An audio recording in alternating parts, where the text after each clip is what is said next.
A única ordem que nós reconhecemos foi de não destruir Cabora Bassa, mas sim impedir o seu desenvolvimento. Impedir a construção, mas não destruir. Isso foi de ordem mundial. Nunca foi atacada, nunca teve problema nenhum lá dentro, nem de trabalho.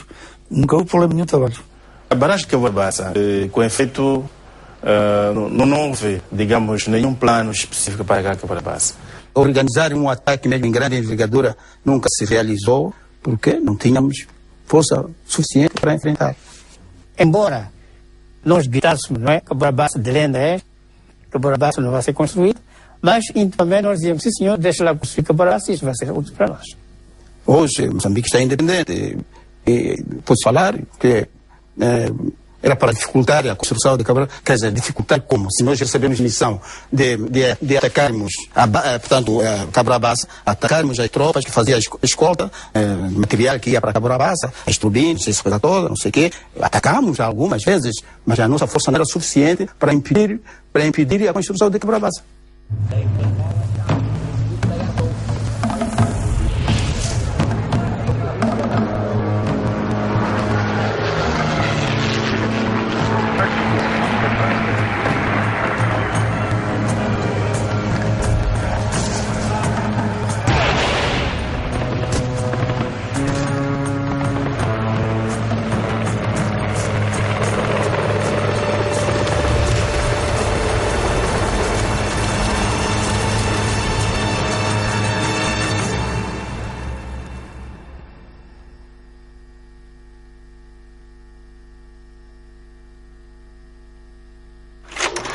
Baltazar Rebelo de Sousa, nomeado ainda por Salazar, será o governador exemplo de Marcelo Caetano, entretanto presidente do Conselho.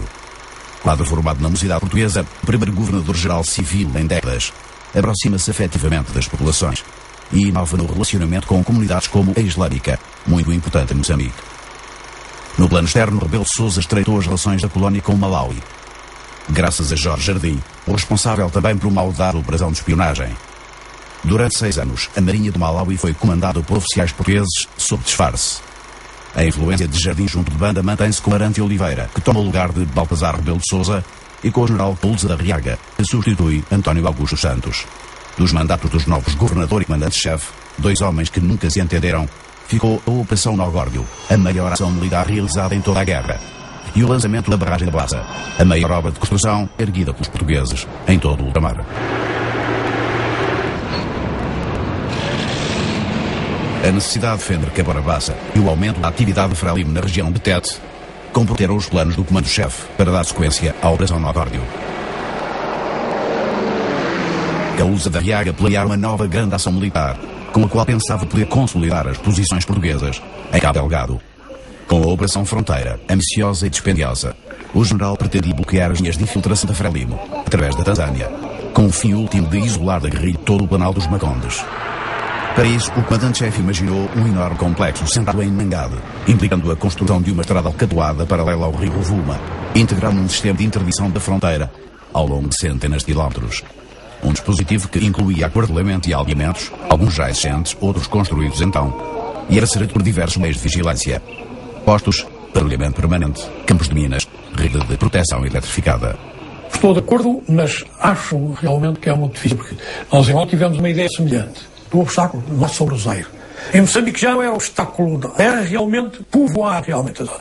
Povoamento em tempo de uma determinada zona, que é uma zona despovoada, a tempo de guerra, é realmente complicado. E, portanto, aquilo fez isso fazendo ao ritmo do possível, mas sem ser um sucesso imparável e um sucesso a pouco tempo.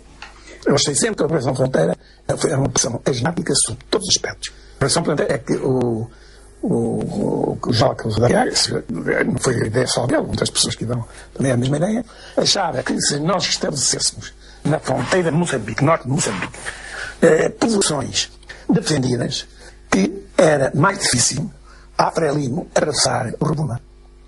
Ora bem, o Rovuma na fronteira de Moçambique tem 700 e tal quilómetros. Fazer ali uma série de povoações sobre o Rovuma, onde pudessem ser, enfim, povoadas com populações que viessem diferentes e que fossem como que um bloco, na verdade, que dificultasse a invasão através do Rovuma. No fundo era isto. E dava vida a uma zona que praticamente não tinha vida. Nós não tínhamos, de forma alguma, suficientes para podermos ter uma linha que dificultasse a transposição do REVUMA e, portanto, a penetração dos grupos da FRELIMO para o território moçambicano. Foi sempre uma operação que teve como consequência a fixação de muitas forças militares. Fizeram muita falta depois nos distritos da Zambésia e no distrito de Vila Peri, muitíssima falta. Durante a Operação Fronteira e a partir da Nogórdio, a região de Manica e Sofala era já o grande objetivo da FRELIMO. Enquanto as forças portuguesas atacavam no norte, a guerrilha visava o sul, intensificava as suas ações na região de Tete, onde atuava já desde 1968, penetrando pela linha de infiltração do rio Capoche. Depois da consolidação da independência da Zâmbia, conseguimos passagem no território da Zâmbia para levar armamento e munições na fronteira da província de Tete. E é a razão pela qual, só por volta de março de 68, a luta de libertação nacional recomeça na frente de Tete. Eu tinha 2 unidades na fronteira, de um lado e do outro do rio Capoche, lá em cima, 2. Tinha uma unidade que me foi reforçada no Tebo, é uma unidade de infantaria, enfim, sabe, um estado miserável e tal, enfim, horrível. E tinha mais outra unidade que também encostava ao Capoche mais abaixo. Era uma área, eu diria, quase virgem da presença nossa. A densidade populacional no distrito de Tete está à data bastante baixa. Teriam menos de 500 mil habitantes nesta região, constituída por 2 zonas distintas. Uma elevada e montanhosa e uma outra plana, onde a bacia do rio Zambeze ocupa uma área superior à dimensão de Portugal. A agricultura e a pecuária são os principais recursos locais. Além do rio, mais de 400 km navegáveis, as principais vias de comunicação eram as rodoviárias, fazendo a ligação do distrito ao Porto da Beira, e o caminho de ferro que atravessa o Zambeze na zona de Mutarara e segue pela sua margem esquerda até à população de Moatize, onde se situam importantes minas de carvão. Uma das diversas riquezas que caracterizam o subsolo de toda esta região, que a partir de setembro de 1972 passou a ser servida pela ponte, batizada com o nome de Marcelo Caetano. Cenário de várias revoltas indígenas ao longo dos anos, o distrito de Tete tem a sua capital na povoação com o mesmo nome, elevada à cidade em 1959. Com cerca de 50 mil habitantes no início da década de 70, Tete vivia então um grande surto de desenvolvimento, devido em boa parte à instalação de serviços e empresas necessários ao projeto de Cabora Bassa. E era exatamente a obra da barragem que levava agora a FRELIMO a intensificar a atividade militar que já vinha desenvolvendo na região. Uma situação que preocupava também as autoridades rodesianas e sul-africanas, igualmente abraços com a oposição de movimentos armados. A importância daquela província de Tete. The importance of this province, Tete, is its position. For it lies between South Africa and Rhodesia. Que uma vez que a luta desenvolva na província de Tete, já... Once the struggle in Tete becomes more advanced, our comrades, the South African and Rhodesian fighters, will have an opening so that they too can start their own military campaigns. Já tem uma abertura para poderem eles fazer as suas ações. A cooperação entre as guerrilhas moçambicana e rhodesiana, a ZANU, União Nacional Africana do Zimbábue, que combatia o regime de minoria branca na Rodésia, começou por ocasião das primeiras incursões da FRELIMO. Ações cuja paternidade parece, aliás, polémica.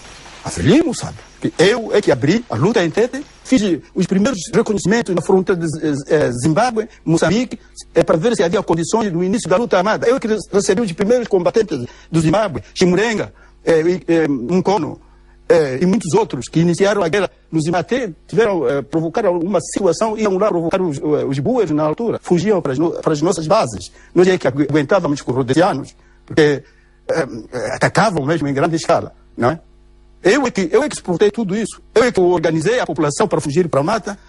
Eu é que organizei a milícia para defender as bases da população, na mata e tudo. As minhas forças eram exatamente procurar linhas de infiltração, quer dizer, linhas de infiltração do inimigo, na área, basicamente, enfim, tem que ser próximos de água ou poços de água, portanto, que eram as 2 linhas grandes de infiltração que havia, era sobre os Capoches e era sobre o Luia. Em 68, você não sabia localizar bem o mês de setembro tudo. Passamos a Zâmbia dentro de caminhões, tipo, de contentor, para nós sermos vistos, não é? Porque a Zâmbia, o presidente Kaunda estava consciente que tinha que apoiar, mas o resto só o elenco governamental ainda não estava. Eles infiltraram, mas muito pouca coisa ou nada. E eles abriram depois uma nova linha de infiltração, mais para o oeste. Eles passavam mais a oeste. Aliás, até onde me apareceram depois rhodesianos interessados em conhecer e em saber o que é que se passava por ali, eles fizeram mais a volta, porque praticamente ali material e tal não tinham nada ou quase nada. E toda a área, o que se passa, quer dizer, portanto, eles começam a ter ainda infiltração de Tete. A Zâmbia descobriu que nós estávamos a fazer essa infiltração clandestina, embora isso não tivesse causado nenhum problema, porque nós fazíamos de uma maneira muito cuidadosa. Mas quando eles descobriram, ficaram com medo e envolveram-se conosco, portanto, para fazerem de uma maneira coordenada. E então passou a ser semi-clandestino, porque havia conivência deles. Eles tinham uma linha difícil de reabastecimento, porque na Zâmbia não estava ainda a facilitar-lhes a vida, de certo modo, portanto, eles vinham lá do Tanganica e não sei quantos. Quando chegamos à fronteira, sofremos um ataque muito grande por parte das tropas rhodesianas de helicópteros. Eu vi primeira vez helicópteros do ar, não é? Você vê que afinal de contas é alguma coisa superior de aquela arma. E fomos cercados na fronteira mesmo, para impedir a nossa entrada. Significa que não teve informação. Passavam mais elementos individuais, mas não muito material, nem nada de especial, nem fizeram absolutamente nada. Tiveram minas tive muitas. Nessas ligações para essas companhias de reabastecimento e tal, tive muitas.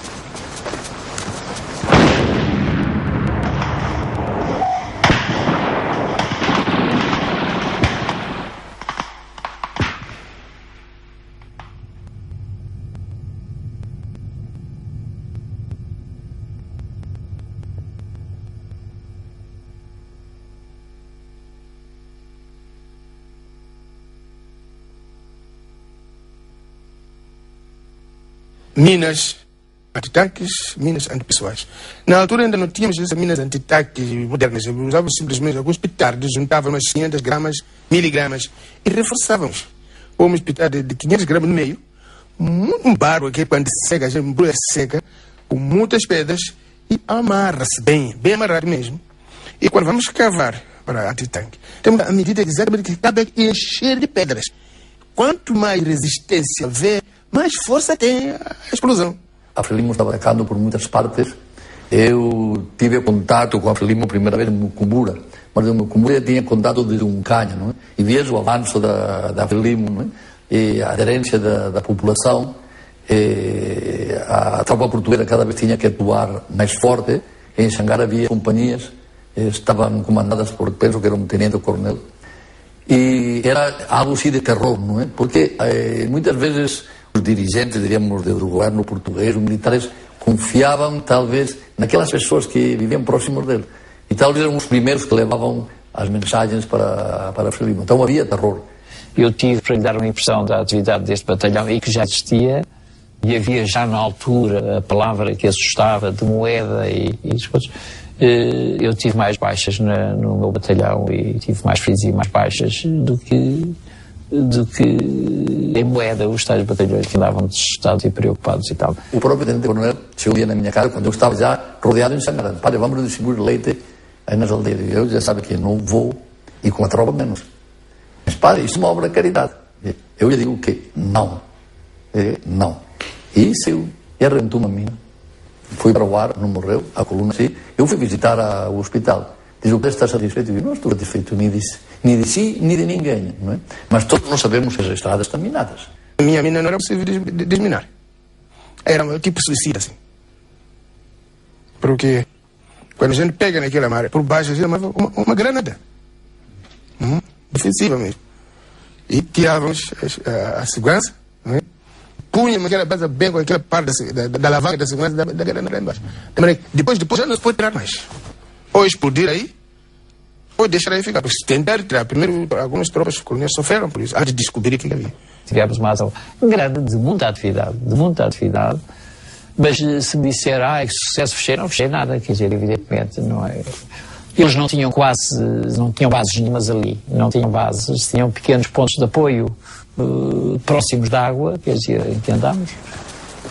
O aumento gradual da atividade militar da Frelimo em Tete vai condicionar os resultados da própria Operação Magórdio, que previa o estabelecimento de tropas portuguesas nas 3 bases tomadas à guerrilha. Na verdade, apenas na base Nampula ficaram instaladas 2 companhias de atiradores, mas por pouco tempo. As tropas especiais tiveram que ser desviadas para Tete, para Cabarabaça, onde não tinham ainda condições de atuação. Durante algum tempo não foi possível colocar estas unidades de intervenção, Carlos Comando, até Fara Cristo, no teatro de operações em Tete, porque não havia reabastecimento para as sustentar lá, isto é, todas as reservas tinham sido gastas na Nogórdia e, portanto, houve que reconstituir estoques, incluindo de rações de combate, para permitir deslocar unidades para o teatro de operações. O Brás de Oliveira e as facas ao peito, na coisa da Riaga. Ele está a fazer isto aqui, quer ir, vou embora. E porque o general Causa vê-se na necessidade dos meus que pensava para esta continuidade da Nogórdia ali, passar para o outro lado, para Tete e para Cabrabassa e organizar Cabrabassa. O Carlos Arrega tinha a intenção de nos aniquilar em Cabo Delgado e que, portanto, é urgente intensificarmos as operações na província de Tete, de modo a atravessarmos o mais depressa possível para a província de Manica e Sofala. Portanto, atravessarmos o rio Zambeze o mais depressa possível.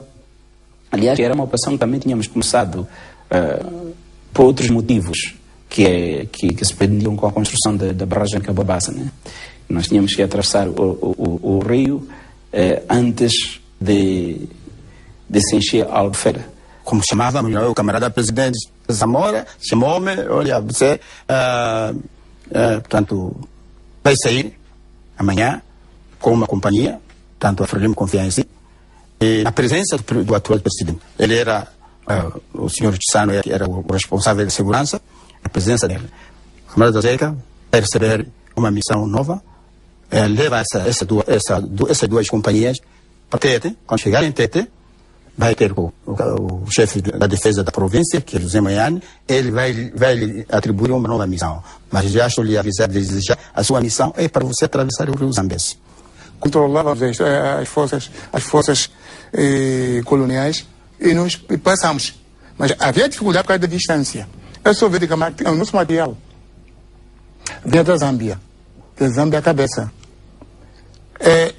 Da base central para o rio Zambeze não é menos de 3 a 4 dias. E atravessar o rio Zambeze para poder pôr material, depois para fazer material para a Manica Sofala. Era um grande sacrifício. Aquele rio é grande, tem corrente muito. Por isso que chegou de andar aí boatos em que os turras voavam.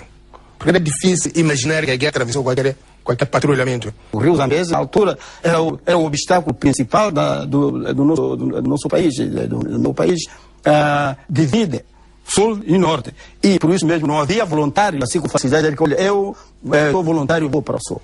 Tiveram que arranjar pessoas que sabiam que essas resistiam, ou então morríamos lá. 6 anos após ter pegado em armas, a Frelimo atuava consistentemente em 3 distritos de Moçambique. E preparava-se para abrir uma nova frente a partir do momento em que conseguisse atravessar o rio Zambeze para sul. Um objetivo mítico da sua luta. Muitos combatentes fugiram, nem queriam acreditar que nós íamos atravessar o rio Zambeze. E, inclusive, portanto, depois de 2 dias de marcha, chegamos numa pequena base que ficava próximo do rio Zambeze. E lá, nessa pequena base, pernoitamos. De manhã fomos atacados. A tropa que andava lá a fazer patrulha, devia ser a tropa mais próxima que era de Fingue, atacaram-nos. E aquelas 2 forças, muitos combatentes fugiram, debandaram. Não é? Mas o Cigaú que controlamos alguns. Já não passava de 150 homens. E nós continuamos com a missão. O nosso destino era o sul do rio Zambeze. O rio Zambeze era muito controlado pela tropa colonial. Havia controle pelos barcos durante a noite. E de dia havia aviões também que controlavam. Chegamos a bater um avião desses Dakotas, não é? Voava baixo a altitude. A tropa colonial patrulhava muito o rio Zambeze dos aviões de dia. Mas à noite não havia nenhum patrulhamento. Nós já atravessamos à noite. Cá estava Lessuki, que era o chefe. Zeca Caliate, que era adjunto. Armando Tivani, falecido, era o comissário político. E eu avançar como ia chegar aqui no dirigir ao sul do Zambeze. E um comunidade que era enfermeira. Não só nós 5, como comandantes, para começar a frente de sul do Zambeze, que é o 4º setor. Kumbura, Chikoa, Chiwoko, Marara, até Xangara. E assim, recordo-me que em setembro de 1970, é o dia que atravessamos pela primeira vez o rio Zambeze. Nós chegamos até o rio Zambeze no dia 14 de novembro, salvo erro, de 1970. De madrugada, fui eu, mais o Bento, e atravessamos primeiro para a parte do sul. Durante aquela madrugada, toda a força atravessou, colocamos toda a força, né, portanto, daquelas canoas. Chegamos no sul, que ficava entre Chicoa e Rio Daqui, portanto, da parte de Mague. Ficamos toda a noite a controlar quanto tempo levava quando passava um barco, assim, e o outro cruzava. Esse espaço, quanto tempo levava, para ver quanto tempo devia dar para a gente atravessar o rio. De noite não havia patrulha aérea, era simplesmente barcos. E depois de estudarmos, então, fizemos isso, que fui eu primeiro a atravessar. Quando é? Eu e o Cigaúque, e esse rapaz que era de reconhecimento, o Bento, que era o rapaz de Ferreco, não é? Serviço de reconhecimento. Fomos nós três, comandados por mim. Fomos os primeiros três que atravessamos e tivemos que montar lá a guarnição para todos os homens, 150 homens, atravessaram numa noite, a partir da meia-noite até às 2 horas de madrugada, não é? Naqueles canoas pequenos. Não é? Levou muito tempo. Tivemos que pôr alguém lá para o outro lado. E quem levava a bandeira da Frelimo sou eu. Como se percebe, a travessia do Rio Zambeze é um feito militar reclamado como um troféu que glorifica o seu autor na história da Frelimo. De fato, a passagem da guerrilha para a margem sul marcou uma nova etapa na luta pela independência de Moçambique. A abertura de uma nova frente, como tal valorizada pelos meios internacionais.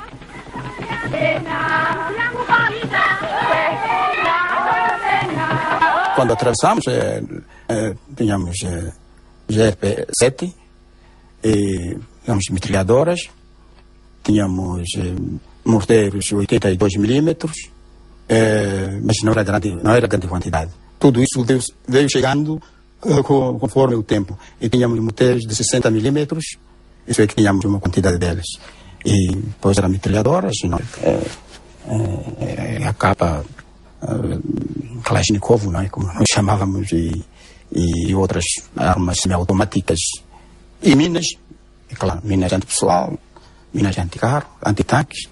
Nós fomos para o campo com barracas, umas barracas e só para lhe dar uma referência, quer dizer, as condições de guerra, nas barracas não havia mais nada, não havia destino nem instalações nenhumas.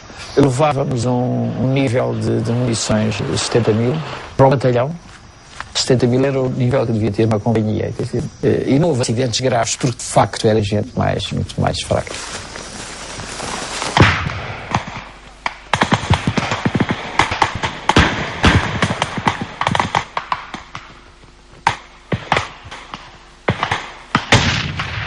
Arranjei o lugar para montar a base central, a primeira base central. E comecei a separar as minhas forças. O primeiro destacamento é de Mague, onde estava o meu colega, o Cigaúque. Depois, o segundo destacamento foi colocado na zona de Mucumbura, comandado por Fernando Napulula. E depois comecei a criar mais destacamentos. E a luta depois chegou à altura, começou com a guerra. Intensificamos as atividades militares na zona de Furancungo, na província de Tete. Furancungo. E naquela zona de Angônia, na zona mesmo de Caldas Xavier antigamente. Logo que a tropa sobe, que os guerrilheiros já tinham atravessado o Rio Zambeze, a primeira coisa que aconteceu foi de bloquear todo o Rio Zambeze. Era aviões dia e noite, era barcos da tropa de um lado para o outro. Ficamos sem ligação durante 5 meses, sem ligação com a retaguarda. Depois continuamos com combates nos postos, nos acampamentos, nos quartéis. Tínhamos 3 missões principais. A primeira é fazer a guerra, expandir em toda a província de Tete. Atacar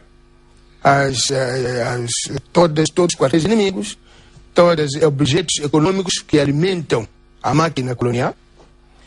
Tínhamos uma missão posterior, criar condições para que a luta avance para a província de Manique e Sofala.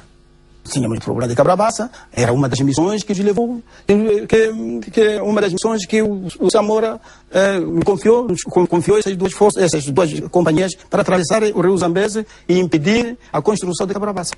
Nós tínhamos toda a consciência de que nessa altura estava a construir a barragem de Cabrabaça.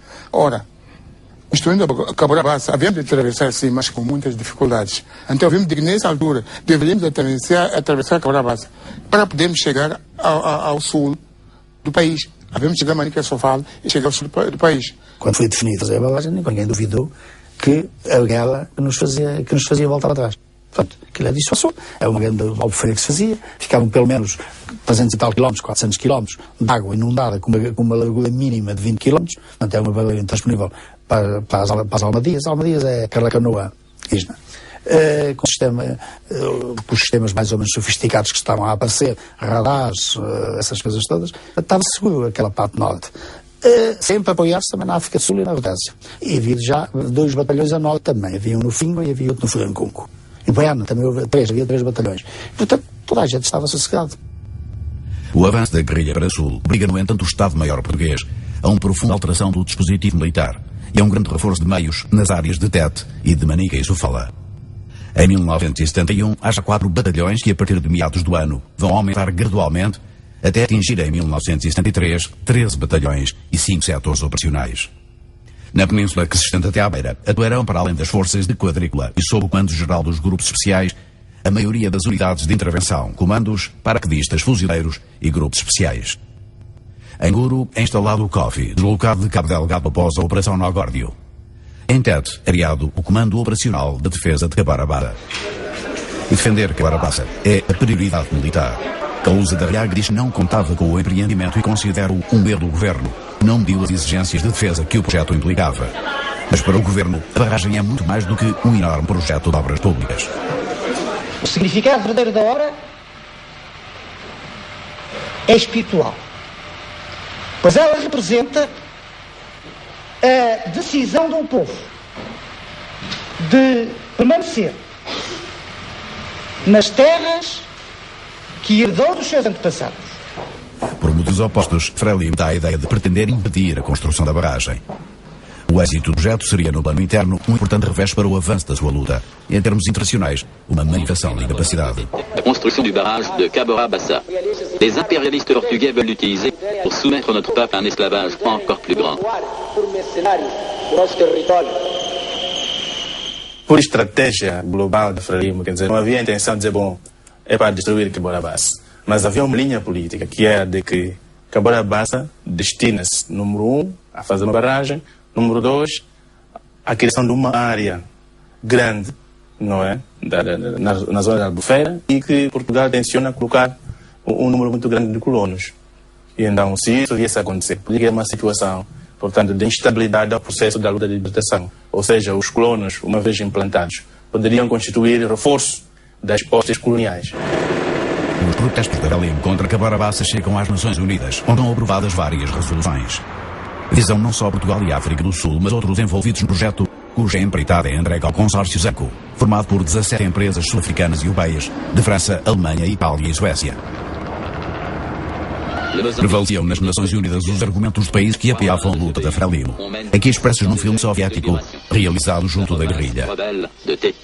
Ici, sur le Zambèze, les Portugais avaient décidé de construire une gigantesque centrale électrique qui alimenterait la République sud-africaine et la Rhodésie du Sud. Ces lignes sont symboliques. Le Zambèze n'est pas encore emprisonné dans les taux de béton du barrage, mais la future ligne de transmission électrique doit déjà en fait relier spirituellement l'union des colonisateurs du Portugal, des citadelles racistes de la République sud-africaine et de la Rhodésie du Sud. Les chutes Victoria grondent encore dans leur libre langage. Lisbonne, Pretoria, Salisbury leur ont porté un verdict. Le long des lignes de transmission électrique se sont établis 1 million de colons européens. Ce sera aussi une espèce de barrage qui, selon le dessein des colonisateurs, séparera les vagues du mouvement de libération nationale. Et que de richesses naturelles renferme cette terre. The argument now is that this scheme will help the Portuguese entrench themselves even more. That the Portuguese are going to bring in immigrants from Europe. And therefore, entrenching colonialism and imperialism. This is nonsense. Definitely, we have no fear of imperialism from Cabora Bassa, and it's simply nonsense. On the other hand, it will be of benefit, great benefit, not only to Mozambique, but to other neighboring countries who are willing to use power. And we here are going to use it. Samora Machel afirmava a necessidade de impedir a construção da obra. Embora os dirigentes da Frelimo afirmem hoje que não era esse o objetivo, O próprio Eduardo Mondlane dissera numa reunião logo no anúncio do projeto que a barragem devia ser destruída. Mondlane, nós fizemos muito barulho para o inimigo, aquilo que dizem os meus amigos chineses, fazer barulho no norte para atacar no sul. Então eles ficaram com a ideia que nós íamos atacar Cabora Bassa. Não consente, fizeram a zona operacional de Tete, que era uma zona especial, puseram cerca de 4.000 homens dentro do perímetro de Cabora Bassa. Esses 4.000 homens estavam neutralizados. Nós nunca pensámos que vamos destruir a barragem. A nossa missão era essa. Uma das missões, fazer o possível de impedir a construção de Cabora Bassa. Não é? Usando vários métodos, emboscadas, minas e essa coisa toda, não sei o quê. Só que, na altura, nós não sabíamos que, portanto, aquilo estava bem guarnecido, não é? A área de Songo estava militarizada, não é? Desde Marara, Estima, Songo, era tropa em todos os lados. A Vila do Songo, 700 metros acima do nível da barragem e a 2 km por estrada, ficava situada no Planalto. Nasceu com o projeto de Cabora Bassa, já que era necessário criar uma base de apoio aos trabalhos de construção. Entre operários e trabalhadores de serviço e seus familiares, a população do Songo chegou aos cerca de 10.000 habitantes. Quando começou a construção na vila, portanto tinha uma polícia formada, como uma cidade qualquer, um pouco ainda. Podiam surgir também crimes, não é? As garras deles, essas pessoas. Estavam ali 8.000 homens, 9.000 homens indígenas, a maior parte deles, que vinham todo da província e levavam as famílias. Instalavam-se lá no meio daqueles montes e aqueles bairros das latas começam a aparecer, não aparecem em qualquer cidade. E claro, está ali muita gente. Tinham lá hospitais, tinham lá até cinemas, tinham belíssimos restaurantes, como nesse marisco, como não se come em Lisboa, quase e tal. Para responder às exigências da comunidade criada à volta da obra, foi necessário dotar a nova população dos serviços e infraestruturas de saneamento básico, eletricidade e telefones. A educação escolar dos filhos dos trabalhadores e dos técnicos era garantida aos níveis primário e secundário, através de uma cooperação entre o gabinete do Plano do Zambeze, a Missão do Songo e os serviços de educação do governo de Moçambique. E para os templos de lazer, também havia no Songo espaços adequados.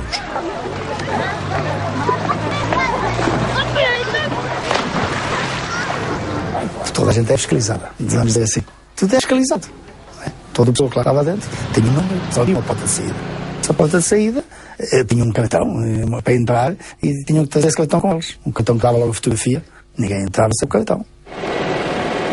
Cabora Bassa exigia um enorme aparelho militar de segurança que se estendia por uma área com cerca de meia centena de quilómetros. Abrangia vias de circulação, a obra propriamente dita e todo o complexo urbano necessário. Os estaleiros situados no planalto sobranceiro à barragem, tal como a Vila do Songo. Dispondo de tropa de quadrícula, alguns meios aéreos e tropas especiais de intervenção, o Comando Operacional de Defesa de Cabora Bassa era a estrutura responsável pela segurança imediata e estava sediado em Estima. A defesa imediata de Cabora Bassa era constituída por 3 unidades que estavam da outra margem do rio. Era Chipera, Xiringa e Machesse. Chipera, Xiringa e Machesse. A sul tínhamos o perímetro, que tinha vários postos, que de tantos em tantos quilómetros, aquilo julgo que dava cerca de 40 quilómetros, que tinha a tal as 2 vezes de arame farpado com minas no meio. Havia uma pressão muito grande, chamemos do inimigo, vamos lá, uma pressão muito grande naquela zona entre Xangara e Teto, vamos lá, entre Teto e Cabora Bassa. E essa pressão materializou-se com muitos ataques à linha de caminho de ferro e muitos... E também emboscadas a uma estrada nova que foi aberta na altura, uma quase autoestrada entre Tete e o Songo, para transporte de todas aquelas cargas para Cabora Bassa. Primeira coisa era nunca deixar impedir os vias de acesso. Tínhamos um campo de aviação muito fraco, mas fez um aeroporto a sério, quer dizer, tudo aquilo se fez a sério, era que havia segurança para os técnicos. As pessoas pudessem dormir à vontade. Era aí mesmo que se dizia, que as pessoas possam dormir à vontade. E então fez-se à volta da barragem, da ordem sempre dos 3, 4 quilómetros, fez-se à volta um anel de minas. Falava-se em 40.000, falava-se em 50.000, muitas delas ficavam fora de controle, isso aí ficava. Quando se queria, por qualquer motivo, que tinha atravessar, só havia uma solução, era com granadas defensivas, e fazia-se o corredor, não havia hipóteses de tentar. Perante a defesa montada pelos portugueses, a Frelimo nunca atacou o perímetro da barragem, embora tenha chegado a atingir Estima com foguetes de 122 milímetros. A segurança ocupava-se também das colunas de transporte de materiais e de reabastecimento, com pessoas e veículos civis que 2 vezes por dia percorriam uma estrada que ligava a cidade de Tete ao Songo, numa distância de 120 quilómetros. Os materiais deixavam de ir de carro, começavam a vir de comboio. é mais seguro. As cargas começaram a ser mais difíceis, que era a questão do cimento ninguém todos os dias, e o ferro, as cargas pesadas, e então começou a ser atacado todos os dias. Só de uma vez, julgo que vivemos 40 e tal vagões para tiros virados ao longo dessa linha. Quem segurava isso era o comandante que estava na esquina, era o Coronel Silva, que era o comandante dessa defesa próxima. Viagem de comboio, houve ali alturas em que esteve muito assim, muito difícil. É fácil mandar um comboio ao ar ou uma linha de caminho de ferro ao ar, que é muito comprido, não há praticamente maneira de impedir.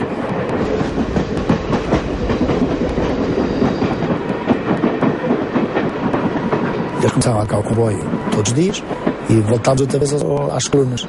Então iam centenas de caminhões carregados de cimento, eram mais caros, também já levavam aqueles dois, já levavam depois, antigamente era no comboio e ia mais ensacado. As operações de segurança mais exigentes centravam-se no transporte de peças muito sensíveis, cujas dimensões obrigaram à construção de uma plataforma especial, com 54 rodas, puxada por tratores. Eram as chamadas áreas críticas, casos de turbinas e transformadores cuja destruição ou simples danificação carregaria grandes prejuízos, além de consideráveis atrasos de construção da barragem, já que eram peças fabricadas por encomenda. Desembarcavam no Porto da Beira e eram conduzidas até Caborabaça, num longo percurso de cerca de 750 km. Para garantir que estas peças chegassem intactas ao seu destino, foi mesmo criado um instrumento próprio, o Comando da Segurança do Transporte de Cargas Críticas. Aquilo ia com uma segurança, a carga crítica, e uma segurança que quase que ia metido num túnel, porque ia com segurança à frente, segurança atrás, segurança aérea, segurança dos lados, e chegava lá. Eram bem defendidos, sim senhor. Portanto, eram escoltados, não é? O caso das turbinas que passaram em Tete para Caborabaça, eram bem protegidas, eram bem defendidas. Depois havia tropas quase de 5 a 5 quilômetros, havia tropa. Portanto, era difícil. Podia haver ataques assim de surpresa, não de grande envergadura. Íamos em viaturas à frente da coluna. Outras íamos atrás da coluna. E havia outras operações em que nós éramos lançados 1 ou 2 dias antes e fazíamos patrulhas ao longo da estrada para onde a coluna iria passar. Batíamos as laterais da via que ia a Caborabaça, fazendo operações no próprio terreno, não em viaturas. E chegou tudo inteiro. E o que é facto é que lá está a obra. É uma obra que nos deve orgulhar a todos.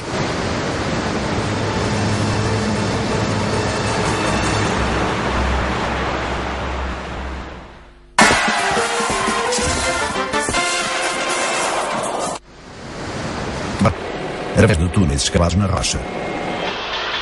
Os operários e as máquinas podiam agora trabalhar no leito seco do rio. Chegariam a trabalhar na obra do complexo cerca de 2.000 europeus e à volta de 5.000 moçambicanos, muitos deles preparados nos estaleiros da obra com cursos intensivos nas várias especialidades profissionais necessárias. Calcula que a construção tenha consumido cerca de 200.000 toneladas de cimento. O evacuador de cheia tem uma capacidade superior a 13.000 metros cúbicos por segundo. As dimensões da caverna são invulgarmente grandes. 59 metros de altura, 29 de largura e 217 metros de comprimento. Tecnicamente, a barragem de Caborabaça é do tipo abóbada, de dupla curvatura, com uma altura de cerca de 160 metros. Faz uma albufeira de 250 km de comprimento e 38 de largura. O conjunto da obra inclui uma central hidroelétrica e uma subestação de alta tensão, da qual partem 2 linhas que levam a energia a 1.400 km de distância, na África do Sul. Ao fim de 5 anos sem incidentes, começava o enchimento da represa. Apesar de todos os seus esforços, os desígnios abertamente confessados de perturbação do andamento da obra de Caborabaça têm resultado inúteis. Os trabalhos continuam a decorrer sem incidentes dignos de nota e em satisfatório cumprimento dos programas previamente estabelecidos. We are against the Caborabaça project and we don't want them to build it. That's why we are going to fight by all means in order to stop the construction of Caborabaça Dam. And we have already taken military precautions for that and we are being successful in our activities. O inimigo atacava ali precisamente para... Nunca se percebia bem, mais para mostrar que existia e que tinha força do que propriamente para prejudicar a Caborabaça, que nunca foi nítida a intenção de prejudicar a Caborabaça. Mas queria mostrar que estava ali para para nos assustar. A instrução que tínhamos em relação a Cabo Bassa, Eduardo Munhoz dizia que Cabo Bassa vai ser muito útil para o país. E deixem eles construir. Mas o que devemos fazer é impedir o seu desenvolvimento na construção. A Frelimo tem documentos que comprovam que tinha o objetivo de destruir Cabo Bassa. Não destruiu porque não tinha força suficiente para destruir Cabo Bassa. O que nós fazíamos como operações militares era mais dirigida a guarnições militares, efetivamente. Por exemplo, nós nas emboscadas nós fizemos, mas dirigimos o fogo contra os soldados portugueses e veículos militares do que cargas, sei lá, comida, coisas assim. Porque aquilo que era a orientação nossa é que era preciso fazer a liquidação da dominação colonial portuguesa e a sua presença é mantida através dessas forças militares. E esse que era o alvo. Eu não estava interessado em destruir. Quando as turbinas para Cabo Bassa passaram pela estrada, beira para Tete, havia, claro, helicópteros, aviões, e a tropa dele. E a Frelimo dizia-me, padre, não custa nada. Uma mina, a distância, naquela ponte, eu estava a 1 quilômetro da estrada. Porque uma turbina só que tinha um risquinho já não servia para nada. Mas aquilo é nosso. Deus não são destinos que nos davam toda a situação, mesmo a situação do partido de Cabo Bassa que nos davam. Na Alemanha, nós acompanhávamos de perto a construção de Cabo Bassa e que nos interessava muito saber. E de tal maneira que tínhamos informações sobre o material que entrava em Cabo Bassa. E eu me lembro do camarada Cabasso, doutor Cabasso, que estava na Cabo Bassa, nos deu informações bastante válidas sobre a base de Cabo Bassa, sobre o quartel do Songo, sobre a movimentação do Songo até Tete. Nos deu. A Frelimo começou a ver o filme total sobre a barragem de Cabo Bassa quando nós já estávamos lá no terreno. Porque a Frelimo só pensava, portanto, falava só de destruir Cabo Bassa, mas não era suficiente, porque era preciso uma força que correspondesse com a força inimiga que estava lá. Só que quando chegamos lá é que vimos que não é assim tão fácil. E logo nos primeiros anos da guerra, não iríamos destruir a Cabo Bassa com facilidade, porque a Cabo Bassa tinha proteção enorme. Alguém interrogou o presidente Samuel Machado porque é que eles não tinham impedido a construção de Cabo Bassa? As dificuldades e tal, nós tentámos e mais não sei o que. E depois fui eu que lhe perguntei, presidente, mas destruiu mesmo Cabo Bassa? Ele disse, não, perfeito, que não é muito bom. O comandante da guerrilha no setor de Cabo Bassa viria a apresentar-se aos portugueses em meados de 1973, presidido pela Frelimo. Cheguei lá na Europa, eu não escondi nada. Olha, a Frelimo, eu lutei para a Frelimo. Queria me matar e larguei a Frelimo. Então, o que você pretende? Eu não pretendo nada. Agora, o meu destino está entregue a vocês. Ele apresentou-se nisso, quer dizer, eu fui encarregado, tinha o comando de toda a parte do distrito de Tete, a sul de Cabo Bassa, a sul do Zambeza, e tinha a missão atualmente restrita de fazer mal, impossibilitar, evitar, destruir qualquer coisa que se refere a cargas e tal, e coisas para Cabo Bassa. Tive inclusivamente isto e aquilo e aquilo outro, ele disse meios. Não consegui fazer. Não deu um único tiro sequer de quem não se recurso sobre nós. É formidável. Era um tipo desembaraçado, eu gostei imenso dele. Chamaram-me à fronteira, eu sei que me vão. Disse mesmo. Eu não me dirigi, portanto, eu fui para as tropas portuguesas como um fugitivo. Eu fugi porque a Frelimo quer me matar. E a Frelimo esperou durante todo o tempo que eu criasse condições melhores na zona sul, depois de encostar-me à parede. Eu fiquei chateado, fiquei revoltado, não é? Porque eu tenho orgulho do trabalho que eu fiz de Tete. Eles que venham dizer que não sei o quê, mas fui eu que dirigi a guerra. A Frelimo sabe. Todos os dirigentes da Frelimo sabem o trabalho que eu prestei naquela área. Taliato considera ainda injusta a atribuição de responsabilidades na morte do seu adjunto numa operação contra o exército português. Foi uma das razões pensar que todos viraram-se contra mim. O problema do meu adjunto Armando Tivani. Embora haja outros problemas, mas não é argumento que eu tivesse deixado a porta aberta para a tropa, para a construção de Cabo Bassa. Nós tivemos uma reunião com ele, que estava a lhe pedir responsabilidade, portanto, de algum comportamento incorreto, e ele viu que, de fato, aquilo teria consequências muito graves para ele, seria destituído naturalmente, e então ele foge da reunião e vai se entregar aos portugueses no acampamento de Luya. Não é só Antônio Madaé, assim como o João Pelembe, o Tomé Eduardo estiveram presentes. O Tomé Eduardo era da segurança, o João Pelembe era comissário político. Apertaram comigo, não é?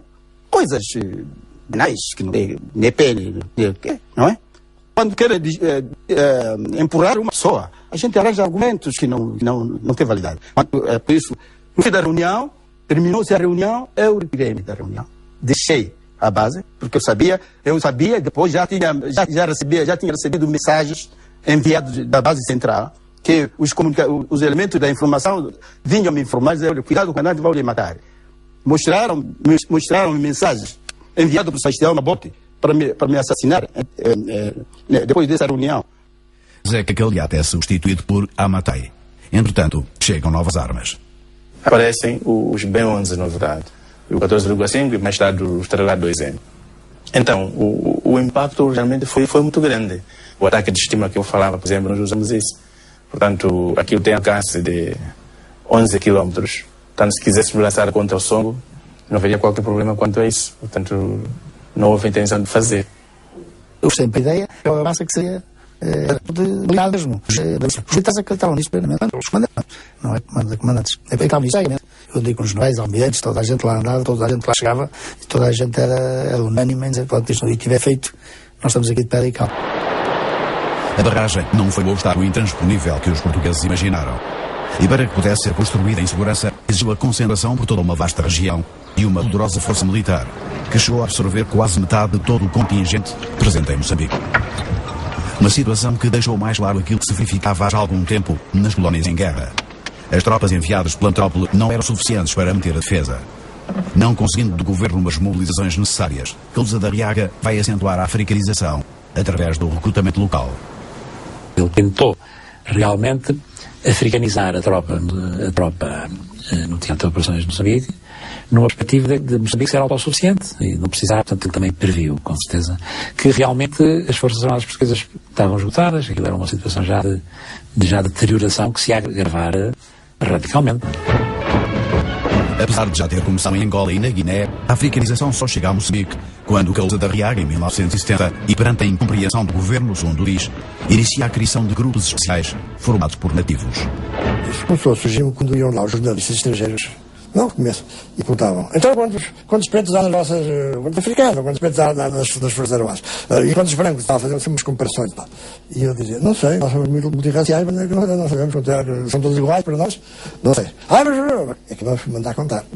Quando eu me embora, havia 60% de tropas africanas lá, 60%. Iam de cá no exército. As tropas nativas vieram a ter influência no quadro da guerra, que entretanto se agravava. No entanto, as circunstâncias não abalavam a atitude de confiança nem a imagem de otimismo do comandante-chefe, e precisamente diante da imprensa, com a qual estabeleceu um relacionamento diferente do que então era hábito. Eu tinha o quartel em Nampula e eu lembro-me que ele convocava conferências de imprensa dos jornalistas de Lourenço Marques, íamos de avião em Boeing, era como se de Berlim mandassem buscar jornalistas a Lisboa para uma conferência de imprensa. O general Cousa da Riaga, que tinha nessa altura como ajudante de campo o nosso amigo Major Tomé, o estilo do comandante militar mudou um pouco o estilo de informação da guerra. O estado de espírito do general Cousa da Riaga nessa altura em relação à guerra de Moçambique era que a Frelimo tinha sido desarticulada com a Operação Algorde, era que a Operação Fronteira era uma coisa fantástica, até tinha circuito interno de televisão, ia ter, e que a Albufeira de Cabora Bassa ia impedir a infiltração da Frelimo. Quer dizer, são três pensamentos totalmente disparatados. Era de um otimismo total, está tudo arrumado, agora sim, era um excelente estratega ali no papel, e os mapas e isto e aquilo, resolvia tudo e tal. Depois, os oficiais às vezes torciam-se um bocado porque sabiam que uma coisa era aquilo tudo muito bonito, muito pesado, mas depois no terreno a coisa não era assim. O que se dizia era que, enfim, era um bocado, era muita parra e pouca uva, quer dizer, no fim de contas, que ele proclamava êxitos, enfim, relativos, e eu quando cheguei lá tomei consciência que as coisas não seriam bem assim. É evidente que havia êxito, mas não tanto como se proclamava. Eu cheguei a ter conversas com ele e que disse que não está enganado, disse-me bem. Não pode ver, porque está a piorar. Eu estou convencido que ele acreditava que ganhava a guerra. Realmente, eu também. porque estas guerras assim não se ganham, nem se ganham daquela maneira. Aquilo que eu posso dizer que sentia dele é que ele nunca pensou que aquilo que ia perder, que, portanto, era só por uma questão de propaganda, para mostrar para fora, não se pensava mesmo nisso. A conferência de imprensa a que fui era uma encenação teatral. Nós íamos todos para um anfiteatro. Na parte de baixo do anfiteatro havia um grande palco, uma espécie de palco, com um pano de alto a baixo, como é que se chama aquilo? E depois o capitão Tomé chegava à porta e dizia: "Nossa, João Caúso da Arriaga". Metia os calcanhares e Caúso da Arriaga andava na sala, abria lá os reposteiros e apareciam os mapas da zona toda, aquela zona. Depois eu explicava ali, respondia a perguntas. Vinham pessoas recomendar-nos: estamos a seleção nacional acima de tudo. Há coisas a que o jornal não pode responder e tal. Portanto, nós éramos preparados para não sermos agressivos com as perguntas, para, enfim, nos acomodarmos um pouco àquela situação. Os briefings e tal, muito bem. Tal. Ele é uma pessoa cheia de otimismo. É curioso. Os soldados gostavam bastante dele. Porque ele punha-se por muito do lado dos soldados. Ele ia muito ao terreno, enquanto lá esteve, passou sempre um tal. Ele e a mulher, a Dona Maria do Carmo. À imagem de uma primeira-dama, Maria do Carmo Arriaga assumia um especial protagonismo. Agindo junto da tropa de forma surpreendente para o habitual, acrescentava um suplemento de otimismo ao já notório otimismo de Caúza. Eles iam sempre passar, claro que é tudo efeito psicológico, não interessa, mas funcionava. Eles passavam sempre o Natal e a Páscoa, iam sempre passar a um acartelamento qualquer dos mais isolados em zonas das mais quentes. Eles iam lá no helicóptero, lá estavam e passavam, estavam lá e ela estava ali com eles a cantar e a brincar com eles e dava-lhes prendas e tal, com este acartelamento, aquilo. Eles gostavam muito.